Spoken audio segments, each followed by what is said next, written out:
Français parlent aux Français. La France de Nicolas, c'est aussi des petits soucis d'impôts visiblement pour l'ami Yannick Noah, l'ancien tennisman devenu chanteur à succès qui, alors je ne savais pas, mais depuis 15 ans est en bisbille avec l'administration fiscale, dit le Canard enchaîné. Ouais, Yannick Noah, c'est le Français préféré des Français, effectivement, et le Conseil constitutionnel va étudier ces prochains jours, français, le 13 septembre, un recours déposé par l'ancien tennisman qui conteste donc depuis 15 ans ce redressement fiscal d'1 million d'euros dont il fait l'objet. L'affaire remonte en fait aux années 90.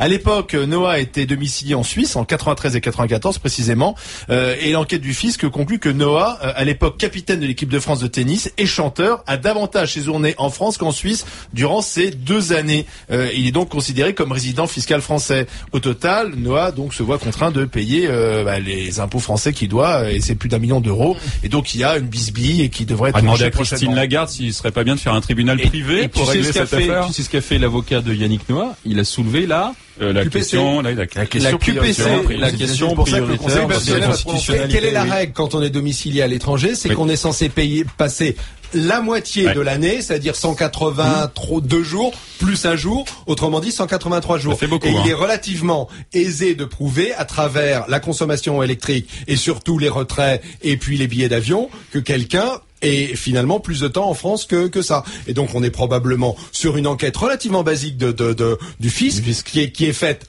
pour des gens qui ne sont pas des célébrités comme Yannick Noah et qui a prouvé que Yannick Noah avait séjourné plus de la moitié du temps en France. Donc après il y a peut-être une astuce d'un avocat, mais globalement si Yannick Noah était un citoyen qui était aussi prompt à obéir aux règles qu'il est à donner des leçons, parce que moi je trouve qu'il est quand même pas mal donneur de leçons ce type-là, dont par ailleurs j'admire le talent, non pas en tant que chanteur mais en tant que tennisman, je précise.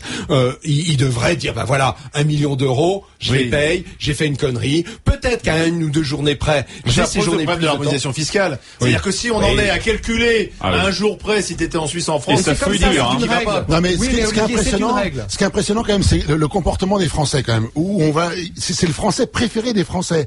Le moindre homme politique qui dévie, je vais dire, d'1 centimètre, les Français lui crient dessus, c'est au scandale. Et un mec comme ça, je vais te dire un truc, comme tu dis, qui passe son temps à donner des leçons de morale quand il est sur les plateaux télé, qui est capable, je vais te dire un truc, de le vivre qu'avec les Français, parce que je te rassure que sa chanson, je veux dire, c'est que les Français qui l'achètent, je vois pas comment un étranger achète ça. Et quelque part, qui a fait du sport, je veux dire, où il y a que les Français qui connaissent les Nicolas. En Suisse, ou avoir vécu en Suisse. Oui, enfin, c'est quand même le seul à donner des leçons, puis se barrer domicilié ailleurs pour pas payer 1 centime d'impôt en France. Je vois pas comment un mec comme ça peut être le Français préféré des Français.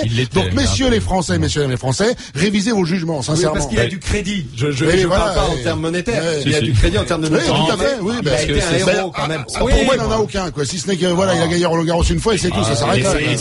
Oui, et puis c'est un type qui s'est beaucoup investi aussi dans l'humanitaire, qui a toujours dit ce qu'il pensait, qui a réussi sa reconversion. Voilà. Ce qui est impressionnant quand même, ce sont les moyens mis en œuvre. Ça te dédouane pas du reste. Les limiers de Bercy, quand même, ont retrouvé d'où avaient été émis les chèques. Non, mais je dis ça parce que des fois, on se rend pas compte à quel point on laisse des traces derrière nous. Il y a l'ADN pour certains, mais là, ce sont tous les relevés de cartes bancaires, tous les relevés téléphoniques. Et voilà, c'est vrai qu'on a des moyens aujourd'hui de vérification. Tu comprends pourquoi les grands patons font du black, parce que comme ça, il n'y a pas de traces, mon vieux.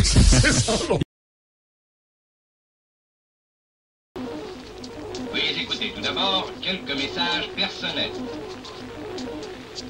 Gabriel garde l'anonyme. Le manchot la serre dans ses bras.